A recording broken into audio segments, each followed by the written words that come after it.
Welcome to Pindar Poetry. We hope you learned something new.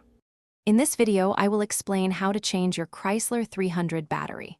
First, gather your essential tools, including a 10 mm wrench, a battery terminal cleaner, and a battery puller if needed. Always ensure your vehicle is completely off and the parking brake is firmly engaged for your safety.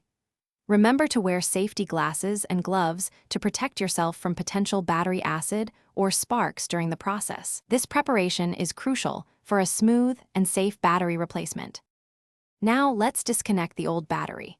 Your Chrysler 300 battery is typically located in the trunk, but always double-check your owner's manual.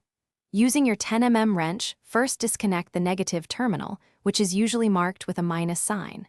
Then, disconnect the positive terminal.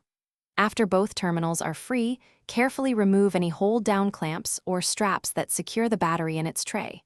This ensures the battery can be safely lifted out. With the old battery out, it's time to install the new one. Before placing the new battery, take a moment to clean the battery tray and the terminal connectors thoroughly. This helps ensure a good connection and prevents corrosion. Carefully place the new battery into its designated spot, making sure it sits securely. Now, connect the positive terminal first, followed by the negative terminal, tightening both firmly with your wrench. You're almost done. Secure the new battery firmly with its hold-down clamp or strap to prevent any movement while driving. Double-check that both terminals are tight and there's no wobble. Now, start your Chrysler 300 to ensure all electrical components, like the radio and lights, are functioning correctly. If everything looks good, you've successfully changed your battery.